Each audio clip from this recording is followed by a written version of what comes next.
look at the scoreline, I think most people would think it was a hammering, but it actually wasn't as one-sided as it suggested. Fulham did have their chances, they didn't take them, they did put us under some pressure as well. When you ride that storm, does it make the win even sweeter then? It does, yeah. I think when you look back at the game, I think they had the first best chance. I think Butts pulled off a great save, and then we went on. They got a penalty, which shouldn't have been a penalty. We'll talk about that more in a bit. Sorry, but no, we were, as I say, we were confident. We knew the side we had, and we knew we'd beat them previously, at home. So there was a belief in our team and our squad that we could beat anybody. Well, the first goal came in the 24th minute. It was Stuart Dallas that scored it. It all came about from Hotter's cross to Alex Pritchard, who was able to control the ball on the goal line. He then passed it to Bidwell, who then found Dallas, who obviously scored the goal. And when I was looking back over it, what strikes me is the amount of space that Brentford were given. Kit Simons, the Fulham manager, a former defender as well, he would have been tearing his hair out, wouldn't he, at the amount of space that Brentford were afforded? Yeah, definitely. Even previously to Stewie scoring that goal, I think he had an opportunity, the same sort of position. Where the keeper saved. So as you say, he probably is tearing his hair out, especially the quality that he had and the quality that Stewie Dallas has. As you say, it was great play by Pritch to Bitters, but great strike by Stewie. But as you say, you can't give quality players that amount of time because they'll punish you. And it wasn't until the second half that we got the second goal, 58th minute. It was Stuart Dallas again. It actually came about from you, where you headed the ball in the Brentford half, chested it down, and then you were able to hit the ball over the top to Andre Gray, who then had to sort of hold the ball up for a little bit before anyone was around him for him to lay it off to Pritchard, who sort of left it. And it was Stuart then that hammered it home from 25 yards out. It was a terrific strike. It was unbelievable at the time. Did you think it was going in when you saw him hit it? As soon as he hit it, I knew it had a great chance of going in. In the first half, he had a couple of saters, same sort of area. And it was. If it's going to fall to anybody, you wanted to fall to him, especially from that. It was either him or Judgy. From that sort of distance, you give him a chance to score, but. As you said, it's great play by Andre first. That's what he gave us, speed and strength over the top. I think he was a bit fortunate with his pass. I think it was meant for Pritch, but, fell for Stewie. And as you say, he hit it sweetly and it was a great goal. It does look as though you sort of got your arms out, like asking for the ball. Were you doing that, do you think?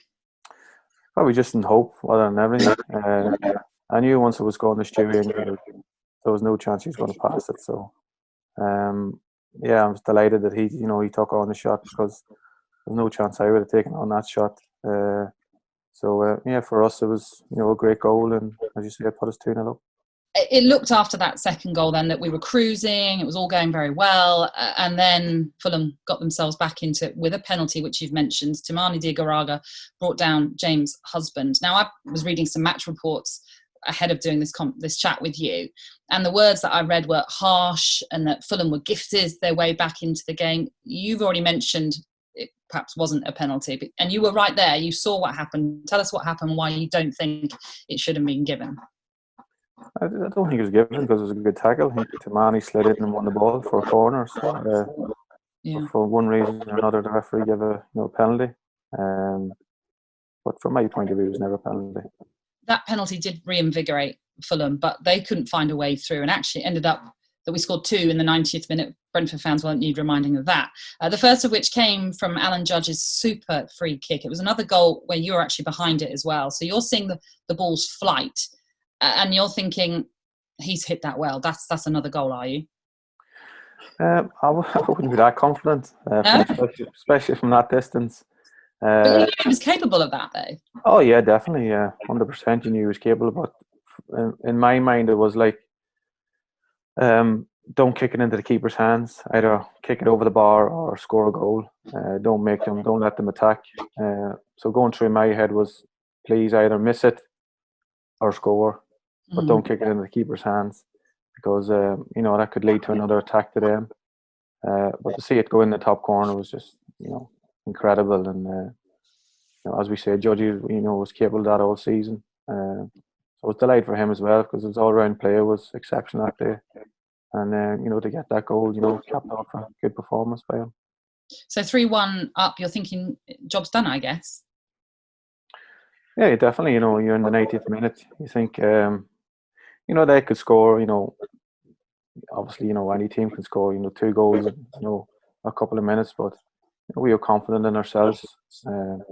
We brought on a couple of subs as well, just to, eke into a little bit of time, experience with Tommy Smith coming on. And we had the back four, with Tarky and, Harley, Mo, and, Bitters with a, keeper behind them. That, once that goes 3-1, you're confident that, you can see the game out. But as we know, we weren't finished there. Hotter hammered home in stoppage time as well to cap off what was another stunning move by the team and a great win in the end. Was that the sort of result that made you feel, and I know you've already touched on it, but that this squad was capable of going for another promotion? Yeah, definitely. I think we went away to Cardiff as well, and for the first half we were probably 2 or 3-0 up, and you're playing against big clubs, that's being in the Premier League, and you're basically playing them off the field with little old Brentford, as we were called back then. So yeah, we were capable of going into any game and beating any team, and going to Fulham away from home, big expectations, big crowd following you, and to win 4-1, gives us definitely give us all a little bit of a lift. So what were the scenes like in the dressing room afterwards? Yeah, it was just we were just obviously delighted with the result, especially getting 2 late goals. You go in with a little spring in your step, but we knew that we had another game on Monday, so we had to prepare for that. And the manager was telling us that this results count for nothing if we go to Monday and get beat.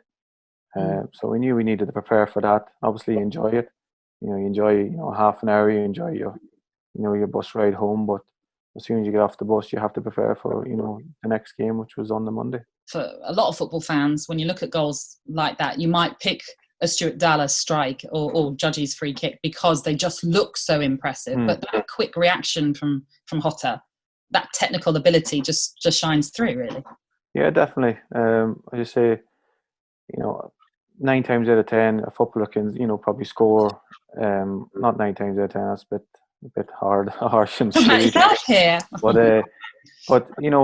every now and again you can hit that strike that Stewie does, and it goes in. Luckily it goes in. But to have the technique to be able to hit that, to hit that volley as the ball is coming at you at that speed, at the time of the game as well, where obviously you're tired, but to be able to strike it that cleanly.